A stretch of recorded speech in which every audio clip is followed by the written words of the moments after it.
Video games do more harm than they do good. In today's society, as technology is on the rise, the role of Americans is almost non-existent. When the founding fathers established this country, they wished for the best of its citizens as they lived, in their words, the American dream. To them, the American dream consisted of a lifestyle full of work and opportunities and success as a result. Never did they say that it would be easy, but that it would be possible through hard work. As a 100% addict of technology, I would agree that it is growing at a rapid rate, almost too fast for people to keep up with. But how is it being used? Is it being used for our benefit, or is it just a waste of time? In most cases, technology is being used for the benefit of mankind. But there is one thing that will never benefit society, and they are called video games. Today, I will talk about video games and how they are affecting kids, how they affect marriages, and how they only give temporary satisfaction. Video games today have caused Americans to forget their role and the reason why they live in this country. Playing video games in no way allows us to live the American dream. Video games at an early age affect kids the rest of their lives. At such an early age, kids are eager to learn, and with that being said, the rate at which they retain information is higher than it will ever be in their lives. This is the best time to teach kids principles that will be beneficial for their lives and not playing video games. Right now, as a form of entertainment and way to not give kids attention, video games in most cases are purchased for kids at an early age. The average 8 to 12-year-old now plays 13 hours of video games per week, while the average 13 to 18-year-old plays 14 hours of video games per week. Some video games have been proven beneficial, but I say no. Although there are video games on the market that have been proven to be helpful, what child would choose a learning game over a shooting game?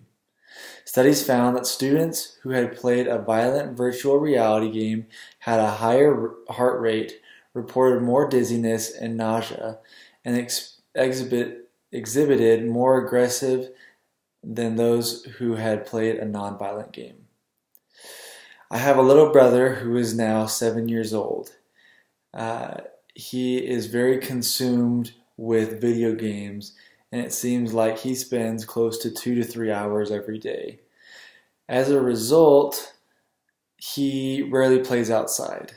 Now, this all started when he was at a very young age. My parents had had purchased a game for him to play to be beneficial to help him learn. But that only turned into a habit of him playing video games. Where it was beneficial for that first year, he has just become a gaming addict. And so video games affect kids for the rest of their lives. Kids will no longer want to play outside like my brother. They will no longer have the desire to be social, and they will no longer have the desire to work. At an age where development is crucial, kids shouldn't be wasting their time playing video games. Not only can video games affect kids, but they can affect marriages and adults as well. Marriage is important, and in this day and age, it is slowly being destroyed. Husbands and wives no longer wanting to be with each other because of the selfishness that has infected this generation. Video games are a huge contribution to this issue. They cause husbands and wives to forget about the presence of one another, which results in a lack of love or affection. Instead of sitting their butts in front of a TV, husbands and wives should be spending time with their spouses or bettering their relationship. Elder David A. Bednar, a member of the Quorum of the 12 Apostles, gave a wonderful talk on this and told the youth that video games can be harmful, that he has seen it multiple times where video games affect marriages, how it causes divorces, and how if we are to use technology for the benefit of society rather than video games, then we will all be better off. But let's get down to the real question. Why are people really playing video games? I think it's because they give people the satisfaction that they can't get in reality. The video game industry is very smart when it comes to creating its video games. We all want to experience success and achievement in our lives, so why can't we get that in video games? Video games are created to make us feel good. They allow us to escape all the problems that are happening in reality. In a virtual reality, we are rich and can do anything and buy anything that we would want. Video games can give temporary joy or happiness, but the temporary satisfaction doesn't solve life's problems. As soon as the TV goes off, you are again reminded of debt you are in which you refuse to work off. Video games will never give off the satisfaction that comes with working. Today, technology in most cases has made America lazy. Kids are being influenced by the video games that they play at such an early age. Marriages are being broken apart because husbands and wives would rather give their attention to a television.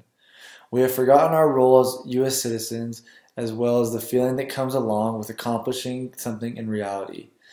Video games only give off temporary satisfaction, and when depleted, leaves the user with only a desire to play more. Video games need to be better controlled so that we as American citizens once again have the reputation of being the hardest workers.